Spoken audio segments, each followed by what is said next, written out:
Greetings! I am Uh-oh. so excited to be hosting today's second annual Breaking Barriers event. Woo! Shout out to the Fortune Society. If y'all know me, I am Yes. so fond of the agency that I work for. I do want to jump in and get started. I do apologize. I was having some tech issues. We'll start with reading the bios of our panelists and then we'll jump right in. So, first we have Serena Martin. She serves as the executive director of New Hour for Women and Children, an organization dedicated to empowering mothers, women, and children impacted by incarceration. New Hour provides 15 weekly programs inside Long Island's three jails and provides entry support to those returning home from incarceration. Serena oversees and leads carceral reform efforts across New York State through advocacy and policy reform efforts. Prior to leading New Hour, she was the executive director of Her Story Writers Workshop. Serena also served as an associate director of policy at the Correctional Association of New York Women in Prison Project, where she spearheaded legislative initiatives and policy advocacy addressing prison reform. She was a key organizer of the anti-shackling law, which now prohibits the shackling of incarceration mothers during labor. Serena is a survivor of isolated confinement, received her associate's degree in the college-bound program at Bedford Hills Correctional Facility, and her bachelor's degree from Adelphi University. Serena serves as Governor Hochul's New York State Domestic Violence Task Force, has a regional co-chair, serves on the Suffolk County Welfare to Work Task Force, co-led the Justice for Women COVID-19 Task Force, along with WCJA, and served on the Elizabeth Ann Seton Medal, the 2023 ISLIP NAACP Award, the 2022 Houses on the Moon Layton Award, the 2021 Advocate of the Year Award from Septa Mujer. I hope I didn't butcher that name. The 2018 Citizens Against Recidivism Award, and she enjoys cooking her family's favorite Puerto Rican meals. Woo! Serena, maybe one day I could get to taste some of that. All right. So next up, we have Leah Faria. Leah is a fierce advocate, compassionate leader, and devoted mother, daughter, and sister who has dedicated over 20 years to uplifting communities, disproportionately harmed by the criminal legal system, a resilient survivor of both domestic and state violence. Leah transforms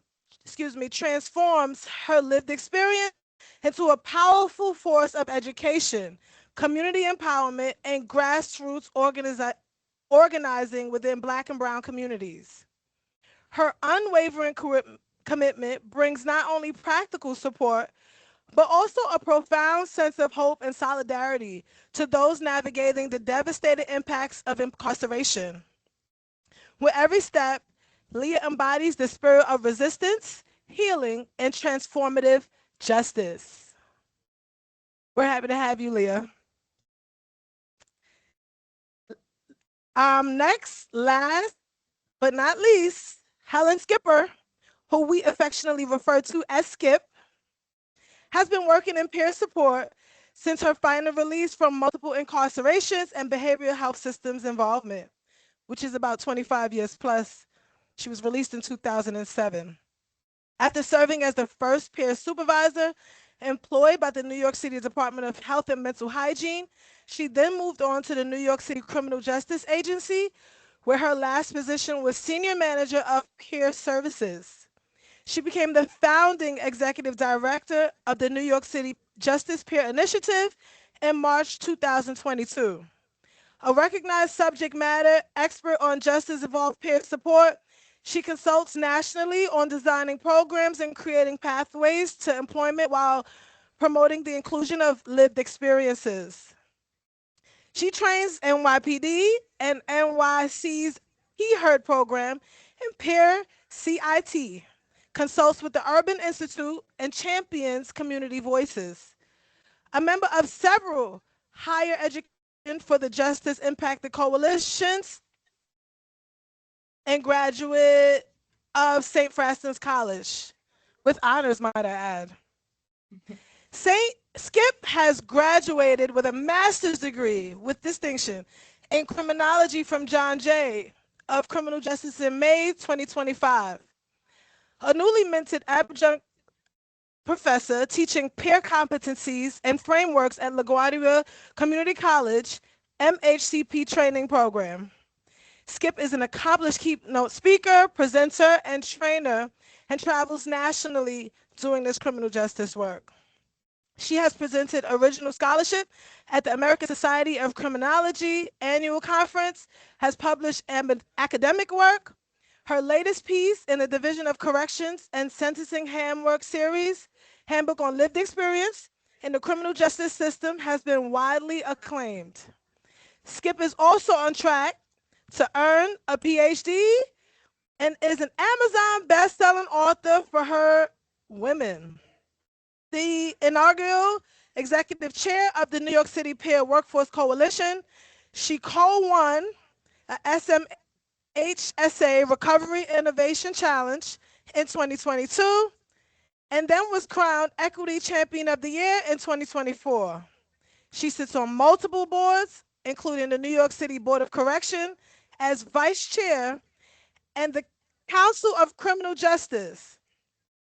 Her mantra, I've been around the block a time or two on my tricycle, and I use those experiences to help mentor and guide others. This reflects her advocacy and unwavering commitment to those impacted by the criminal justice and behavioral health systems. Skip is determined that these traumatic systems will not build another. Skip, I'm with you on that.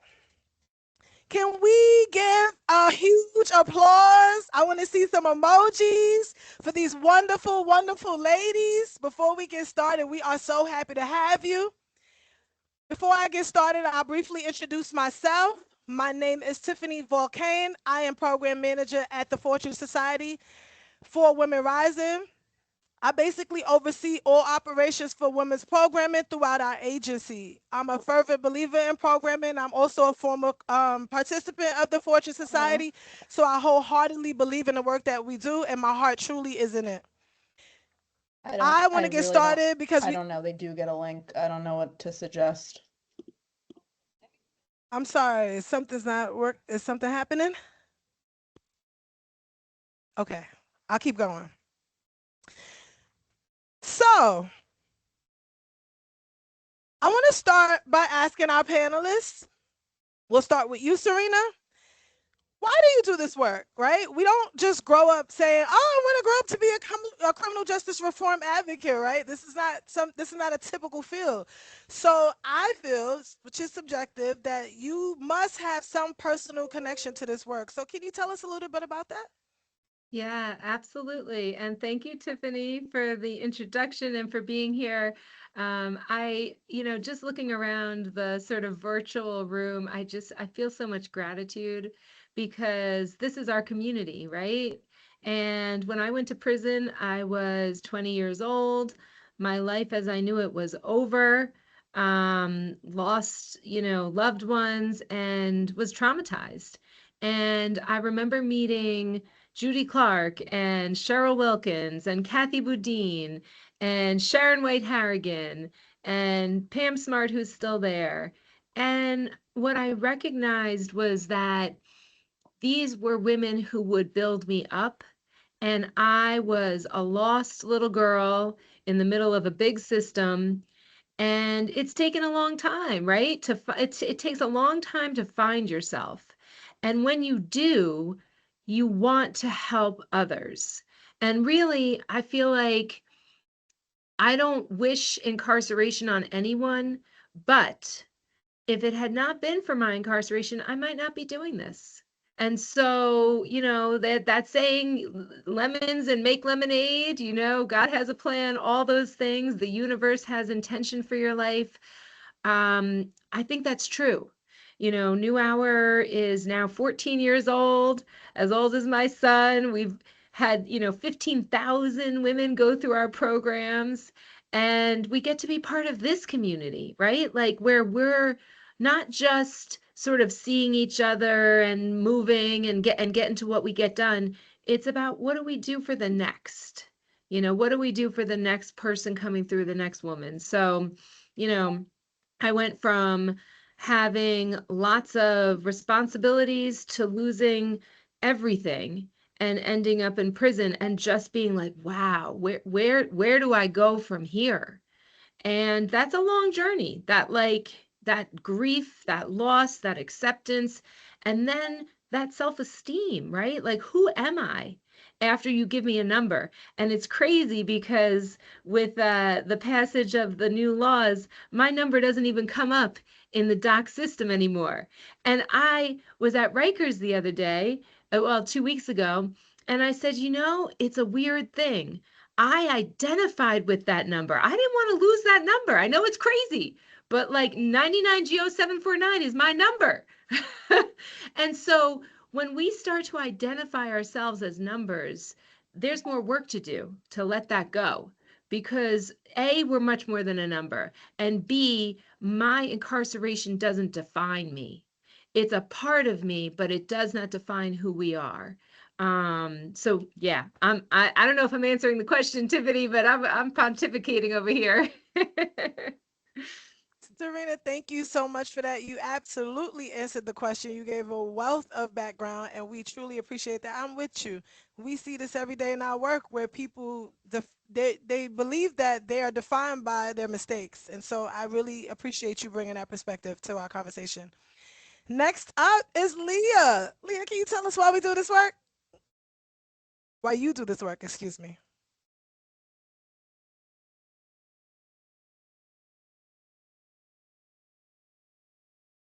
Leah, no sound. Uh-oh. No.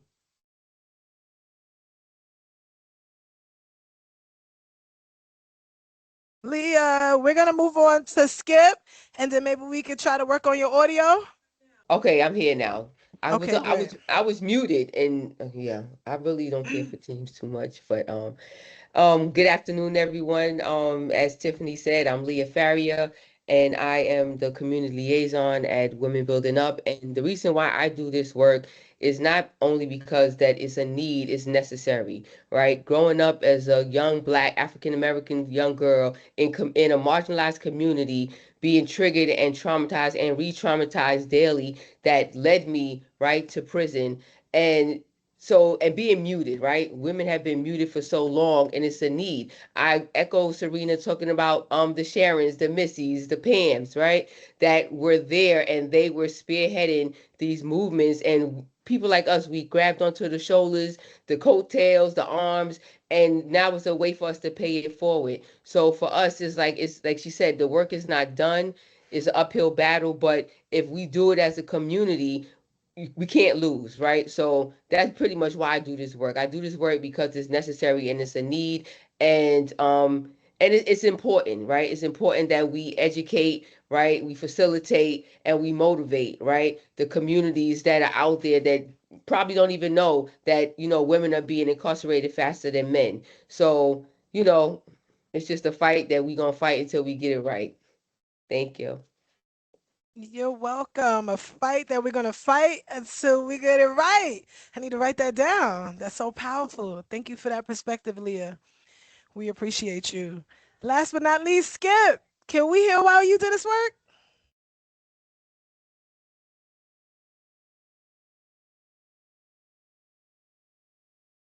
Skip?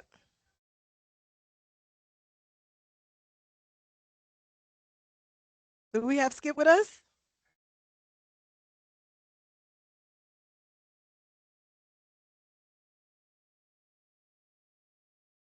We can't hear her. I'm so sorry.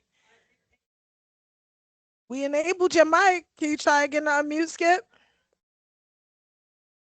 Because we can't hear you.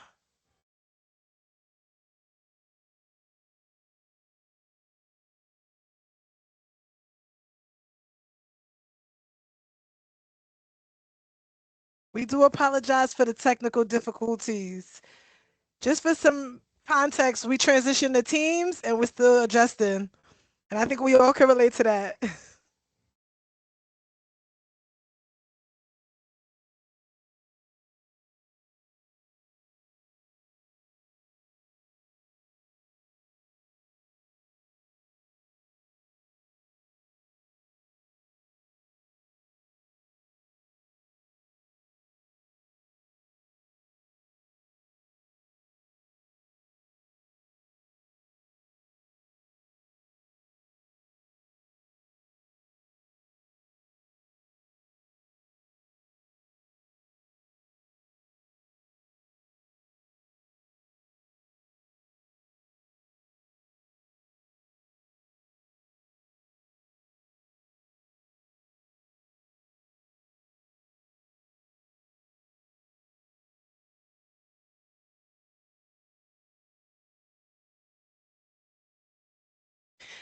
So I do apologize, but I'm going to move on and ask some questions. I do have some assistants here with me working to get Skip back online.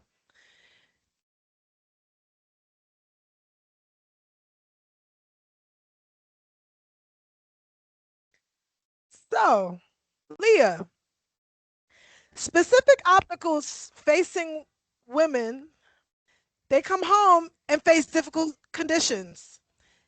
I'm sorry.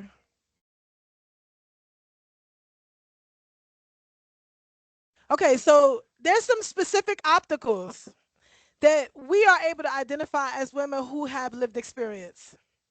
I know that you have experienced some of those obstacles personally. Could you talk a little bit about that, what you experienced, and also what you observed in some of the participants you have served?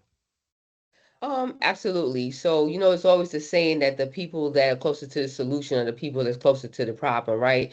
So for me, right, when I returned home from after doing 23 years in prison, I came home to my family. I had the opportunity to go to transitional housing, but for me, as somebody who's always being mindful of others, I decided I'm not going to take up a bed that can be useful for someone else. I'm going to go home. And can't say that that was like the best decision because I went home and my family still saw me as 23. So I had to deal with that. I had to deal with, trying to rebuild relationships that were pretty much halted from the moment my incarceration began. Um, I had to Testing. I had to try to navigate employment, right? I had to try to navigate housing, mental health, because when people feel that they go to jail and prison and they don't have a mental health concern, you do.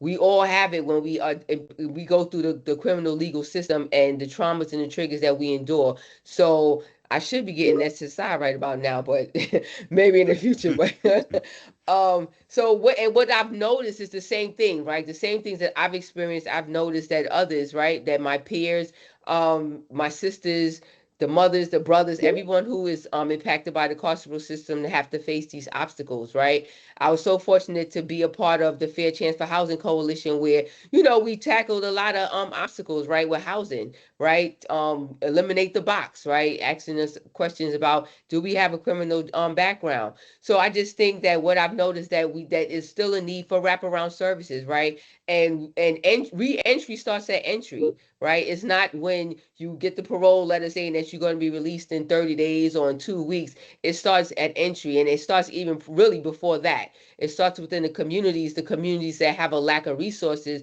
that support women, young girls, and gender expansive individuals, right? As well as our men, right? So these are the things that I've observed since being home, right? And I've heard about even before I even came home. So what's happening now is that I realize that we can't, do the crabs in the barrel thing, right? We have to work together as a community. As they say, like it takes a village to raise a child. It takes a village to support somebody that's reacclimating back into the community. And so they also takes the community. So it's just the wraparound services. You need the housing, the mental health, you need the health care, you need employment, right? You need to have the support system to help facilitate, reunification with your children, right? And we need tech support, right? A lot of women, like I went to prison and there were still tokens. So I came home and it was Metro cards. It took my sisters that were home previous that was released before me to help me, right, navigate that. So it's and I always, hold on to what my sister Sharon White Harrigan always says, each one reach one, each one teach one. So we have to do it as a community. So that's just what I observe. I observe that we can't do it alone, that we have to do it as a community, as a village, to help pull someone else along. And we just got to keep holding it. I remember the image real quick when they had the little kids, the paper kids holding hands, right? The different colors. And that's what we got to do. We got to take somebody along. We got to continue to educate, and we got to continue to fight. Leah, that was so powerful and so informative, and I could personally relate to that. There's also a perspective of being okay with receiving the help, right? Because a lot of times we're not able to get that community support because we don't want to admit that we need the help. And so just wanted to add that perspective, but thank you so much for calling that out. Serene, sorry, Skip, can we hear you Yo, now? can y'all hear me? Yes! Yay, that's what's Woo! up. I'm sorry, I hate teams with a passion, but I gotta do what I gotta do. I'd like to go back to that question you was asking me about why do I do this work? I really need to be intentional about this, and I'm also gonna give you the short version. Why? So that the system doesn't build any more skips. Plain and simple. I cycled through the system for 25 years. I always came in addicted, homeless, suffering from an unchecked mental illness. Never got help, never got support. So guess what?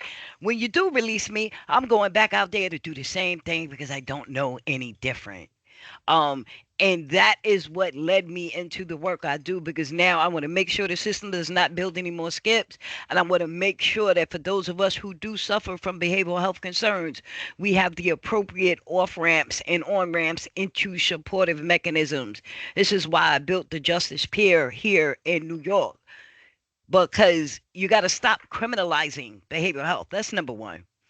Number two, you have to give us the support that we need. If you don't give it to us and then you turn around and look at us while we come back into the system. And number three, and here's a big one for me as an academic and as a professional, women are the fastest rising in mass incarceration. What are you doing for us? We cannot fit into what you've already built for the men. We jail and do community differently. We can't fit.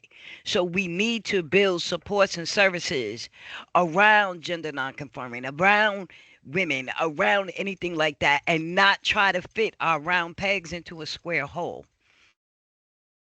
And I'm gonna stop right there because y'all know I can talk, but I'm gonna dumb it No, down a Skip, little. thank you so much. You're needed in this conversation, and we thank you for your work. But I also Thank you want so to ask much. you, you're welcome. I also want to ask you to answer some of the challenges that you have personally experienced. Do you want to go on to that question? Of course, I can't go into that question because I want to go into that question with the caveat that people know that the challenges that I went through made me who I am today. And I really want to say that if I hadn't gone through these challenges, I would not be sitting here today. So this is how I look at them. And I've experienced many challenges. I was one of those individuals that was thrown away by my family.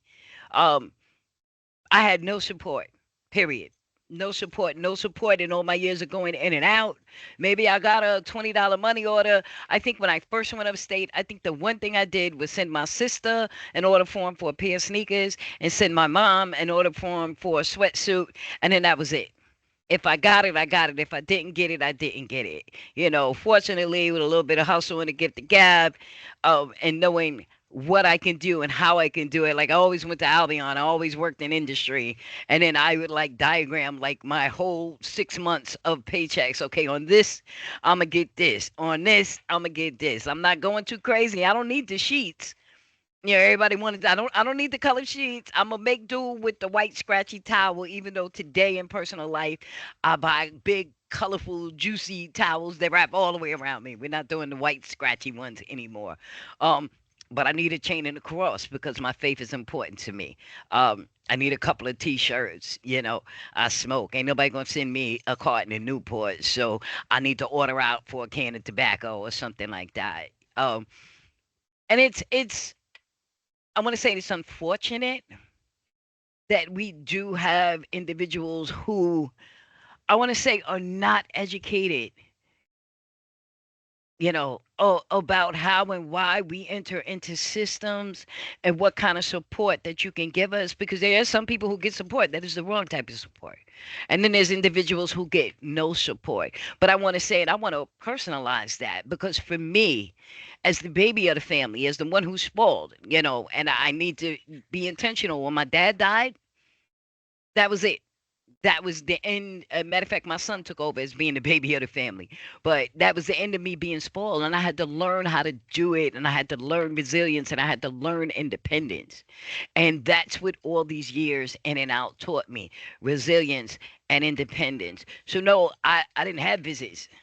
I was the one that sent away for 50 million catalogs so I could dream over them and to hear my name being called in mail call. I knew it was something I sent away for, some free catalog or something. But no, I didn't get support. And I didn't have it when I came home. And that made it really, really very difficult because I was also one of the ones that was always paroled to a shelter.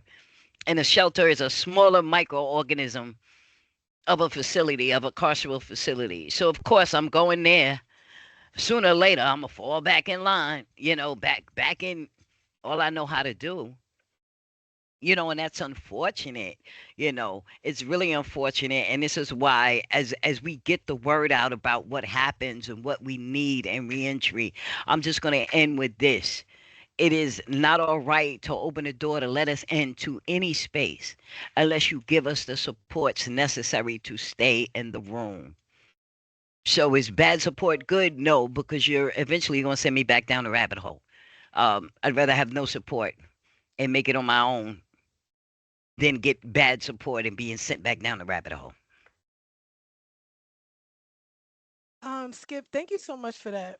I could relate to that Mhm. personally, and as a person who doesn't have, at the time, didn't have close family ties, I wholeheartedly understand what you're saying. That's to echo what Leah was saying. This is why these conversations are so important. Community support Mhm. amongst women is so important.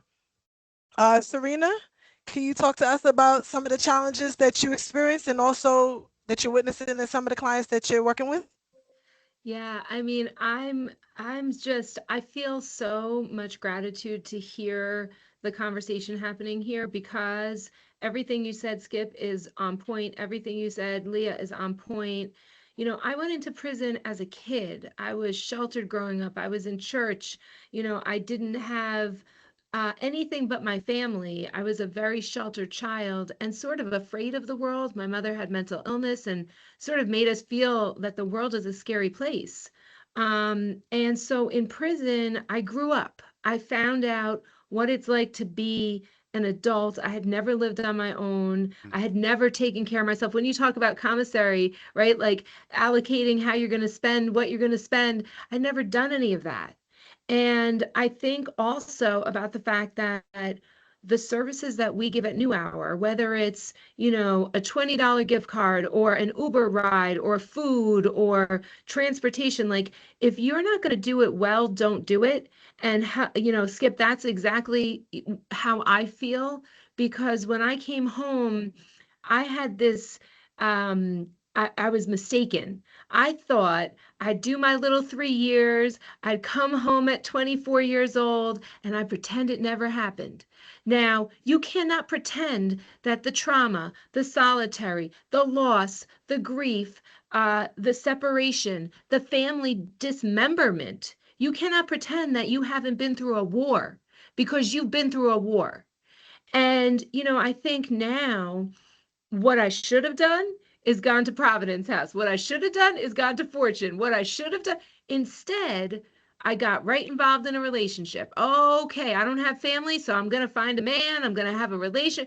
Well, that was the wrong choice. And it took a long time to undo that. Because the truth is that you really only ever have yourself. Even if you have the best partner in the world, the truth is you come in alone and you go out alone. So That's the right. truth is how you live your life is about how you have the respect for yourself and who are the people that help you get there. So when women come through our doors because they're part of the Emerge program, our leadership program, yes, we want everybody to give back, change the laws, make the systems of oppression, dismantle everything, and get rid of prisons and jails. But in the meantime, how do I really feel about myself? How do I really truly, what do I think is acceptable in terms of how people talk to me and how they treat me and what I deserve? And so the truth is, going back into Rosie's just 2 weeks ago, women said, we don't have so many things. We're missing that self esteem. We want these things. Even to have that self awareness, I was blown away because I didn't have that at 20 years old. When I was sitting in Bedford, I was lost. And you don't know you're lost, right? Like just like with mental health challenges, I didn't know I was suffering from depression. I didn't know I had all of these things. I've been in therapy ever since. I'm never stopping therapy. I love my therapist. These are things that we don't need to be ashamed of. It's how we get to know ourselves. And so if there are programs and support along the way that help you do that, there's no judgment in that. And so, when women walk through the door and they've got such, I mean, the simplest needs. Why aren't we meeting needs so that women don't feel desperate to return to an abuser or a dysfunctional toxic family? Why can't we just give you a little money goes a long way, right? Like guaranteed income. As organizations, we're still not doing enough to support people in reentry, right? So like I'll get off my soapbox there, but this all resonates with me a lot. Serena, no, we love your soapbox. What I want to say is you touched on something so powerful, identity work, the way that we see ourselves. And a lot of the programming we do here at the Fortune Society touches on that. Unfortunately, when we're communicating with funders, that's not measurable, right? Personal development, confidence building. And so we're kind of sneaking those programs in through workforce development and other programs we might have to offer, like CBI. So I think that was interesting. I also want to talk to Leah and Skip about how they saw themselves and how they were able to increase confidence and how they were able to increase self-awareness and find themselves despite maybe not having the support that they might have needed at that time. Leah? Okay. Here go teams again. Um, it's really putting in that work, right? Putting in that work that from day one, because realize, and it didn't start on the outside, right? It started on the inside, right? And it's something to where I felt like at that time and space, that place and space and time, I didn't have the noise, right? The outside noise of paying bills, doing this, and making sure I got to have this responsibility, that responsibility. So it gave me that opportunity to focus on me because I realized that as much as I wanted to put the cape on and fly to each unit and help everybody else, I couldn't do that unless I helped myself first. So focusing on me and being able to, identify and acknowledge, right, what was going on with me was help me to be able to like tackle it to work through it because you never get over it, right? You just got to work through it. And as working through it, I was able to create curriculums for parenting, right?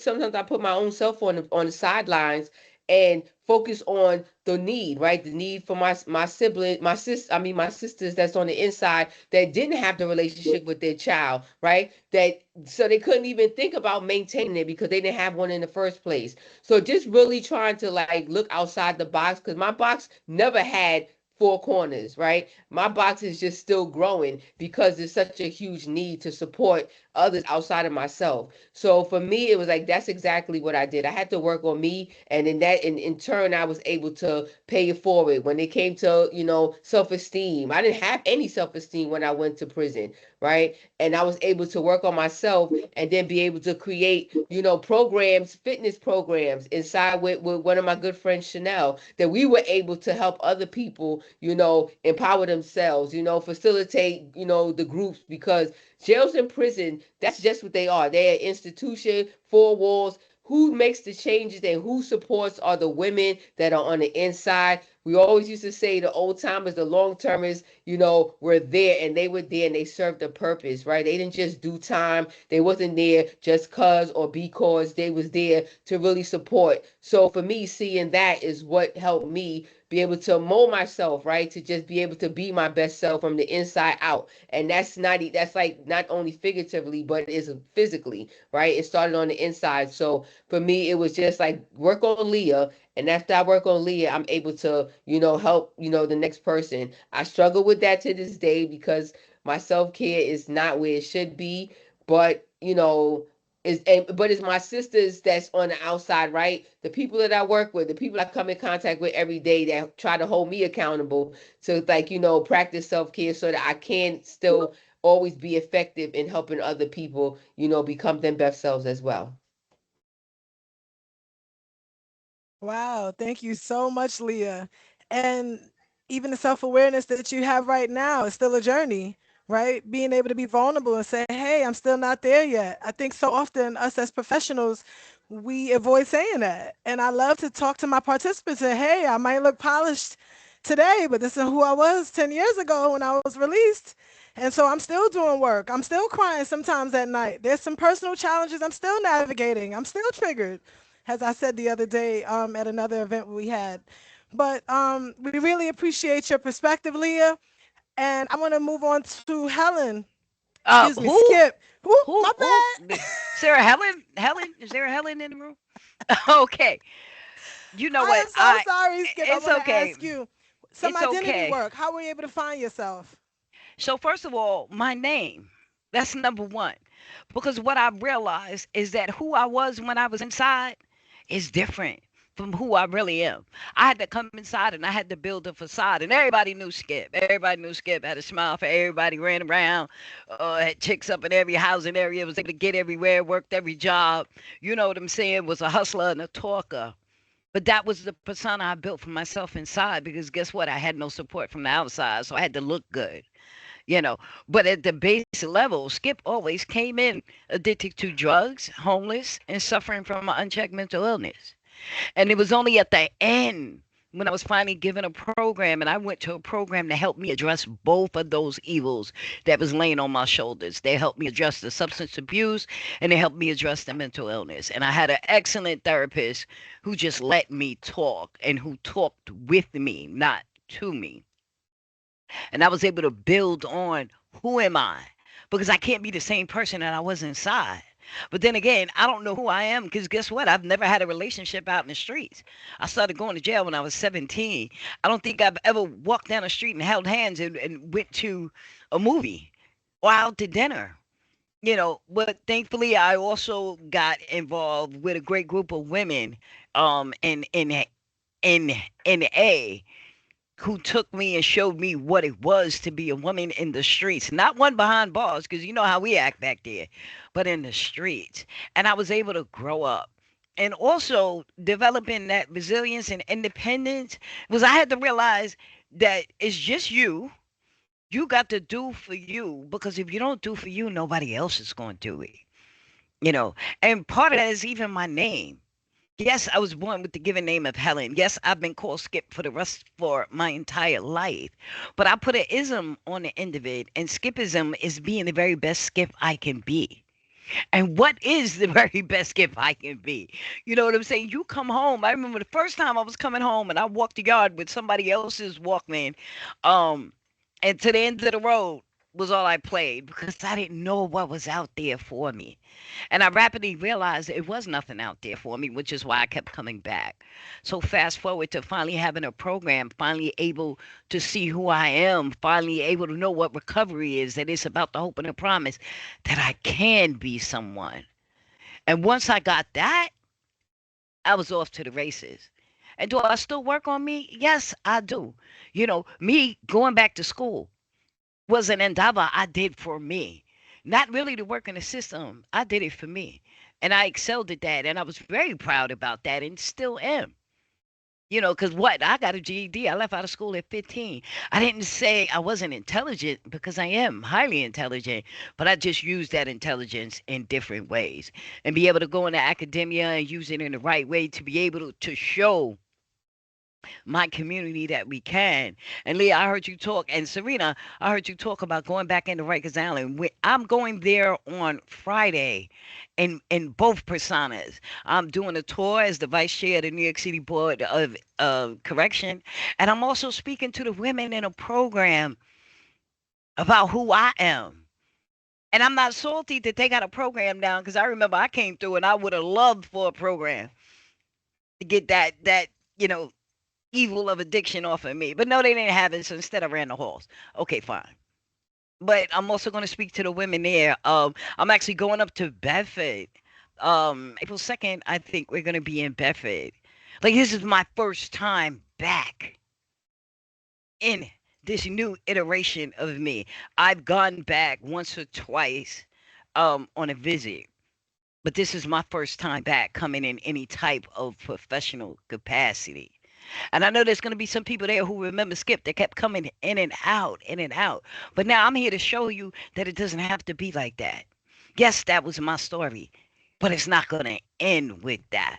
You know what I'm saying? Nothing is going to end with that. Today, there are pathways. I'm a proponent of higher education. I want to say this. I came home in 2007. There was not a pathway for higher education for me until 2019. I mean, if I had gone to school when I first came back, I'd have been a PhD by now. You'd have been calling me Dr. Skip.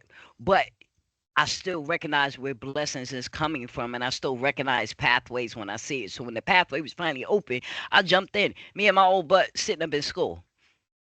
But I did it because I wanted to. And I remember in high school, I sat in the back and cut up. When I went into college as an adult, responsible woman, I sat in the front up under the professors because I can't hear, I can't see. I need to hear everything, I need to see everything. I am not a spring chicken. I'm here for me. I'm not here because my parents made me go. And look how far that has taken me. But it's about knowing you. And if you don't know you, get to know you. And that can take many shapes, forms, but just get to know who you are. Who are you on the inside and bring that to the forefront. Thank you. Do I have Dr. Skip in the house? Yes, you do. Oh, I ain't I playing with see. these people. You don't call me every traumatizing name in the book. I might retire the next day, but you will call me Dr. Skip before I retire. I saw so many people championing you in the comments, and I just want to shout you Thank out. you, And I'm a everyone. big believer in affirmations. Dr. Skip in the house. So I do want to share briefly that for me, I ran from myself. I saw people who I knew from prison, and I was like, oop, ducking. I didn't want to have anything to do with prison. I had never been to prison, if you ask me, and I really was running from my calling. And the sooner that I embraced myself, I was aware of the mental impact it had had on me cognitively, and I worked on it. Personal development therapy is when I was able to thrive. And so, for anyone who's on this call who is hesitant about sharing, talking, healing, this is an indication that this is the first step. Okay, so I want to talk about housing. 95% of my clients, I would say, coming in my office do not have adequate housing. And so, Serena, I want to start with you because I know New Hour is passionate about housing and housing policy and has also provided housing. Can you talk to us a little bit about that? Yes, we have a new home that we are opening. We're getting the insurance in order. It's not a shelter. It's not transitional housing. It is a beautiful home, a place to call home. And when I got out, I went to a shelter that had a electrical fire the first night that I was out of jail. And I didn't even care because I wasn't in jail. So I was like, I'll take it. It's fine. I'll stand outside while the fire department comes in and then I'll go back in. But this space that we have, it is so important that you feel that you belong somewhere. And when you don't have family, I had family, but not the connections that I had before. I didn't have a place to go.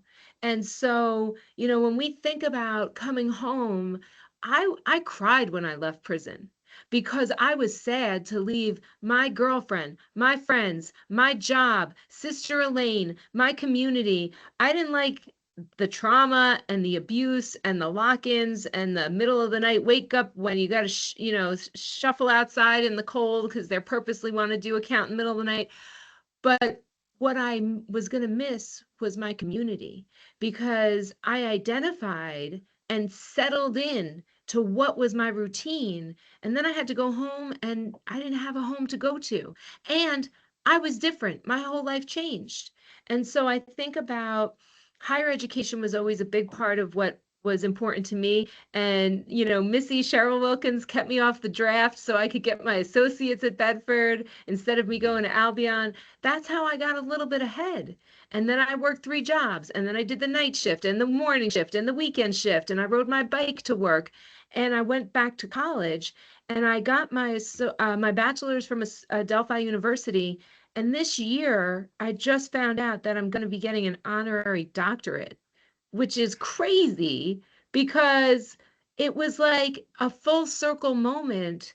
And I'm like, wow, everybody that I was incarcerated with, half of them are now doctors, right? We got Dr. Skip, we got Dr. Sharon Whitehair, we got Dr. Donna Hilton, we got Dr. Topeka Sam. And what I recognized when I went back into Bedford is that the system of prison will eat you alive. They don't care if you make it out or not. You know what I'm saying? It's about you dedicating yourself to what you're going to do to create the life that you deserve. Not just the life you want, the life you deserve.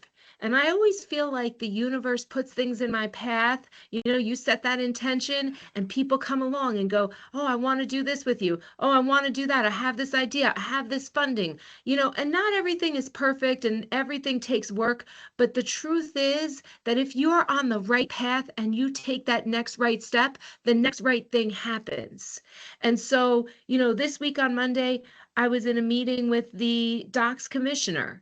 And I had the meeting and we're talking about all the problems. And I'm like, the things at Bedford that are happening now, it is an oppressive, punitive environment and it has to change. But when I left the meeting, I was like, 20 years ago, I never thought I'd be in that meeting.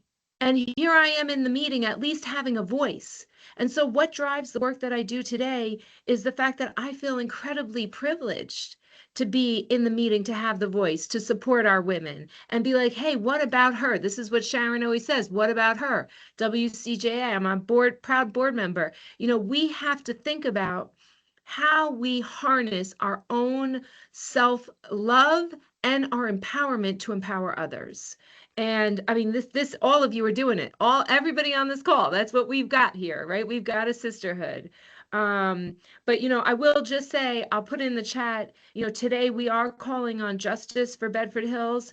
2 suicides, 1 death in 3 weeks, unacceptable. Taking away the TVs and the rec room and taking away showers and no daily ability to even go take a shower. What kind of third world ICE detention center is the New York State prison system? This is ridiculous. And so this is why we do what we do, right? This is why we do what we do. Wow. I didn't know all of that was happening in Bedford Hills. I was incarcerated in the federal system, but I would ask that if there's anything I can personally do to support those efforts, please let me know. Um, I think that was interesting you brought that to the housing conversation because this is their involuntary housing, Right. right? They don't have a choice about the conditions of their housing. And so thank you for bringing that perspective. I want to move on to Leah. Leah, I don't know specifically what your housing situation was when you were released from prison, but I would like for you to talk about it a little bit because it's a need, a shortage here in New York City, New York State, and also maybe some tangible efforts, practical supports that we can utilize in terms of housing support. I will definitely say that, society always wants you to come out. When you release, come out. We want you to do better, be a productive member. But you can't be a productive member of society if you don't have the wraparound support that you need. Housing is so important because you can't think about being a mother to your child. You can't think about, your health care. You can't think about employment. You can't think about all of the different components that make you successful in the community if you do not have a stable place, a safe place to rest your head at night, because that's where all the thinking happens. That brain that we have, the mechanism of on top of our shoulders, that's where everything is done, right? When you have that safe space, you're able to like really get your thoughts together to navigate, right? Because life is always life in. So if you don't have that opportunity to be able to sit back and reevaluate, right? Reevaluate, reimagine everything under the sun, you can't even think about being a productive member of society, right? And I think that we have a shortage of housing,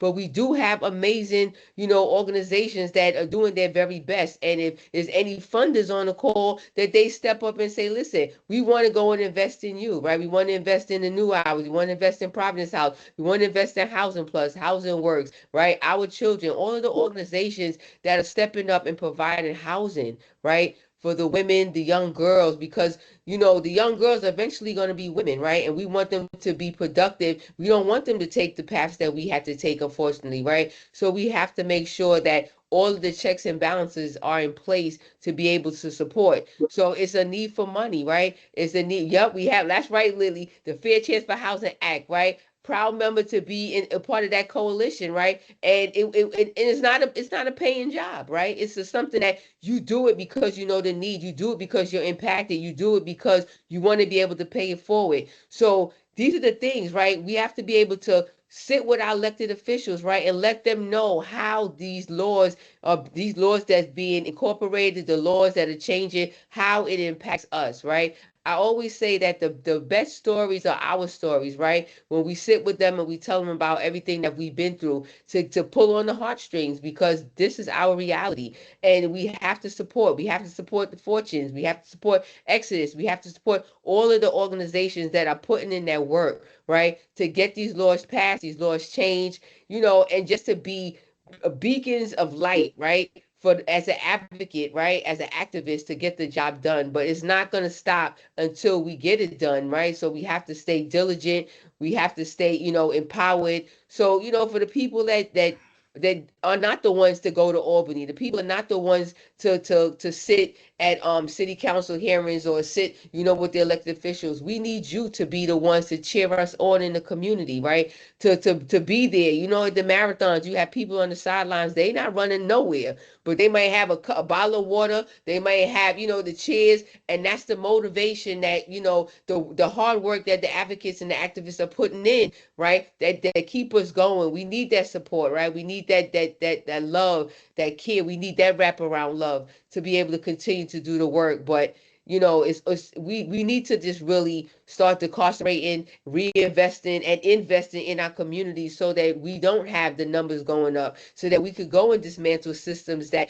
marginalize us in our community, that re-traumatize us and trigger us, right, and degrade us, right, dehumanize us. So my thing is that it's a team effort, it's a community effort. But housing is a shortage, like Serena said. But we want to be able to, like, even landlords, right? Landlords, being a part, like, working with Yolanda Johnson Peterkin, right? And how the trying to educate landlords, right, to open up their doors to people coming home and giving a second chance, right? It's not a second chance just because we fought for legislation. A second chance is the reality that each and every last one of us need, right, when we trying to reacclimate from the criminal justice system or the criminal legal system, because there's no justice in it. Thank you. Thank you so much, Leah. I was going to try to ask questions or ask if the audience had any questions, but unfortunately, we are not going to have time for that. What I would ask if the panelists could drop your email or contact information so that if anyone who has joined us today will be able to ask you the questions that they may have directly. I want to shout out our community. We currently have 51 people on this call. Shout out to women. Shout out to us coming together here at the Fortune Society. Shout out to Women Rising. Leah, I heard you talking to funders and you mentioned all these other organizations, but you didn't mention Fortune. And I love Fortune. I did. You didn't hear me talk about Fortune and Exodus? Okay, okay. Yeah, she Listen, mentioned you them. talking about you Maybe love I missed Fortune. I that. love Fortune too. She Excuse mentioned me. them. Why you think I'm here today? I could have been doing a Okay, million other things, but I'm here because I love Fortune. Okay. okay. My apologies. My apologies. So, with closing, I want to give a special shout out to a very special woman who I work alongside and just has a beautiful heart. Can we give a round of applause to Miss Michelle Gant, who Yes. organized this? This is Yes. our second year. This is Women's History Month. This was Michelle's vision to create community. I think historically, women have not been coming together enough, especially as it relates to the criminal justice Hmm. reform movement. I want us to bridge that gap. I am a lover of women, if you can't tell. And I just want us to encourage us to continue to come together, to continue to lean on each other for support. I heard you guys mention the Cheryls, the Yolandas, the Topikas.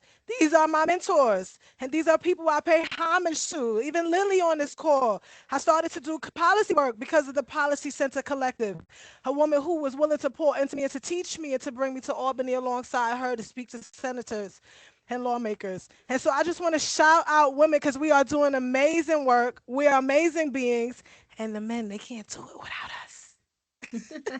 So with that, I would like to come to a close. Again, if you have any questions, hopefully our panelists was able to drop their contact information in the chat, and we'll see you guys next year.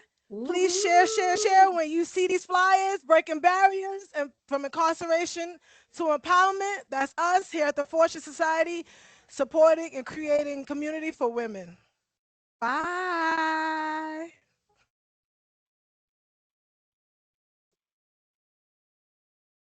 Take care, everybody. Thank you so much, everyone. Bye, everyone. Thank you.